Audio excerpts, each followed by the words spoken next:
The men and women of ICE get up every day and go out to protect their communities. They are the community. These men and women are out there protecting America each and every day, improving immigration enforcement, investigating anti-dumping and countervailing duties.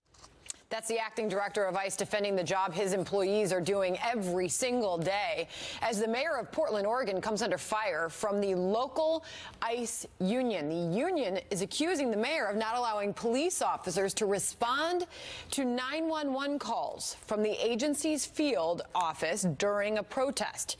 The mayor has denied those claims. Thomas Homan's the former director of ICE. He joins us now to react to that. Thomas. Well, the mayor is on record. He doesn't like ICE. He doesn't like this administration. He's instructed his police department not to assist ICE in any way whatsoever. So he's on record. He said it. He said it 1,000 times. So now he's being called on it. Right, he said when you say he went on record, he announced he wouldn't let Portland police be, quote, sucked into a conflict over the protest. Thomas, could you just give us some perspective on what the men and women that put their lives on the line every single day working for ICE, what it is that they do and what their jobs are like and how much more difficult it's become? The job's a lot more difficult. Look, the officers and agents of ICE, they're trained, they're armed officers. I'm concerned for their safety, but I'm more concerned about their families who have been threatened.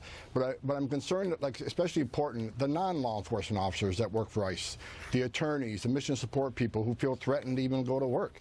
What the mayor did by allowing this protest, allowing them to encamp and shut our office down for over a week, what he did is put his own community at risk, because during that 10 days, a certain number of child predators were not arrested. A certain number of drug traffickers were not arrested.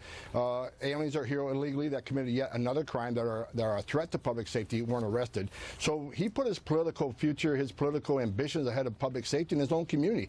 The community he's in charge to protect.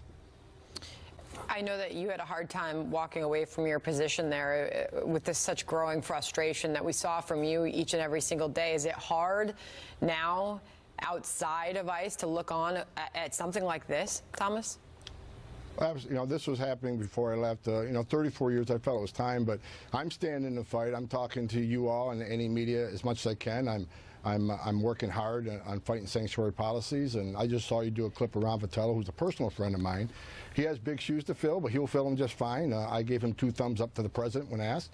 I think ICE is going to do their job. ICE will not be bullied by any politician not to do their job. These are men and women who are patriots. When we talk about Portland, when the protest first started, the Antifa crowd actually took down the American flag and raised the Antifa flag.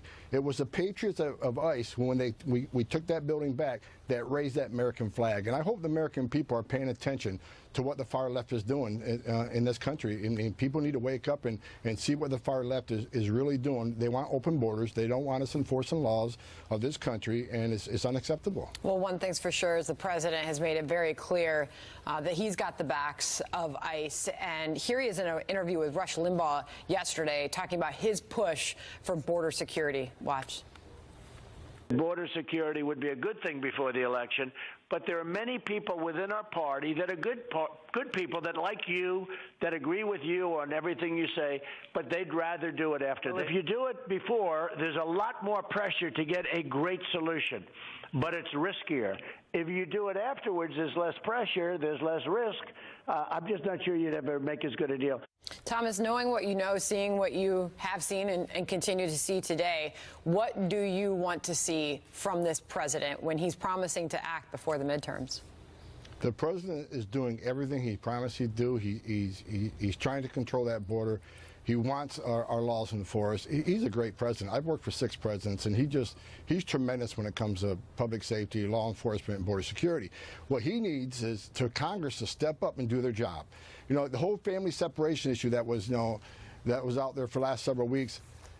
Who's to blame for that whole issue is Congress, because we asked Congress. I myself went up the hill many times asking them to close the loopholes like the Florida Settlement Agreement, but Congress is failing to act. So not only Democrats, Republicans need to step up too and close these loopholes so we can control our borders. And the president renewing his threat to shut down the government over the border wall. We'll see where all this goes. Thomas Homan, love having you on the program. Please come back. Thank you.